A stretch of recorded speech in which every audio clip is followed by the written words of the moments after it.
अपनी पिछली वीडियो में मैंने आपको बताया कि कोल्ड प्रेस और हर्बल ऑयल्स के दरमियान एक जंग छिड़ चुकी है और इन दोनों में से असल में कौन सही है, इस बात को समझने के लिए शुरू से शुरू करते हैं। इस कहानी का आगाज तब से होता है जब मैंने एक दिन मॉडर्न दिखने के चक्कर में अपने बाल काट दिए।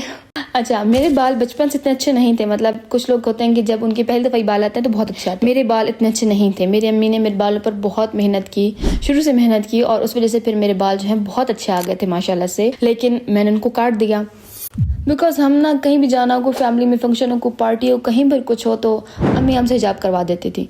और मेरा उनसे इस बात पे हमेशा इख्तिलाफ रहता था कि सिर्फ ये धोने और संभालने का जो है वो ही हमारे सर पे आपने डाला हुआ है। जब अपने हमें कहीं स्टाइलिंग नहीं करने देनी, कोई बाल शो ही नहीं कराना, जब इनको हर वक्त हिजाब में रखना है तो क्या फ़ायदा फिर इनका।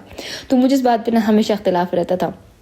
लेकिन बाल काटने के कुछ टाइम बाद, मतलब कुछ वीक्स बाद ही, मैं एक नावल पढ़ रही थी और उसमें वो सीन था कि मुझे वो एग्जैक्ट लाइंस और वो सब तो याद नहीं है, लेकिन उसमें वो बता रही थी बेटी को कि जो बाल हैं वो औरत का ईमान है, ईमान का हिस्सा है, कुछ इस तरह का था। तो वो कहती हैं कि ईमान और बालों का क्या ताल्लुक आपस में। तो वो उनको फिर बताती हैं, डिटेल में समझाती हैं कि जब औरत फौत होती है तो उसके बालों को उसके सीने पर फैला दिया जाता है, जो उसके सीने को कवर करते हैं।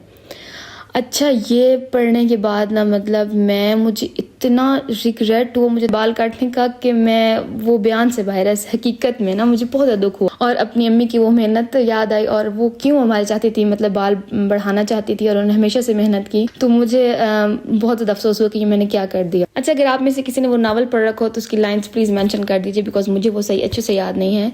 वो मेंशन कर दीजिए ताकि किसी और के लिए भी वो मोटिवेशन बन जाए जैसे वो मेरे लिए बनी थी। अगर आप भी मेरे साथ मेरी जर्नी में शामिल होना चाहते हैं तो मेरे साथ रहिएगा।